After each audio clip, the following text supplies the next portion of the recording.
San Francisco Rush games are some of the best arcade racers around. You go fast, get massive air, do crazy stunts, explode, and do it all over again. The courses are massive with awesome shortcuts and the occasional split path that make memorizing all the tracks a blast. I first played Rush on the N64 at a young age, and I became infatuated with finding every shortcut and unlocking every car. I loved the N64 version, and so did a lot of other people. But one version that's never talked about is the PS1 version. With my morbid curiosity in tow, I found a copy of San Francisco Rush for the PS1 to get to the bottom of why it's seldom mentioned. For starters, the menu doesn't really leave a good first impression. They lay out each individual game mode for single and multiplayer without segmenting them in their own specific menus, which is a little messed up. Besides that, you got your standard single-player circuit modes and multiplayer modes. There's also some extra modes, like Extreme Race, where if you explode once, you're out, and Explosive Race, where the game forces you to drive at a specific speed limit or you'll explode. This version of Rush features the 3 tracks from the original arcade release before the Rock update. Also included is an exclusive 4th track that isn't in any other version of Rush, which is a pretty cool extra.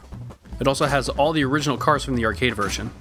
So far so good on the features, but in Rush, gameplay is king, and the PS1 version unfortunately falls flat in providing an arcade-perfect experience.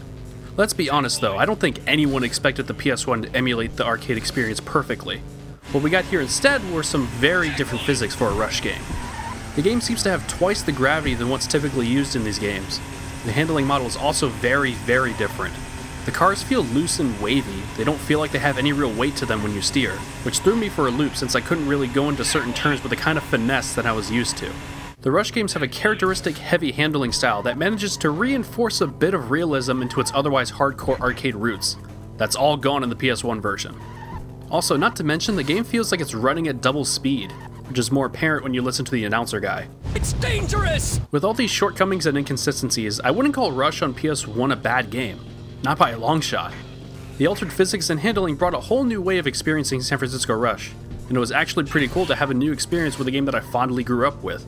The handling is by no means terrible, it's just different from what I'm used to. And while the graphics are totally dated by today's standards, it really doesn't look much different from your standard PS1 racing game for the time. The PS1 port of San Francisco Rush is indeed an oddball title for the franchise, without mentioning LA Rush. And while you're better suited to picking up the N64 version for a more authentic arcade experience, this one shouldn't be overlooked for PS1 collectors. It's really affordable to get hold of, so for those curious about experiencing an arcade classic in a new unique way, or to get some more mileage out of your childhood, then I recommend you check this one out. I'll see you on the next Game Quickie.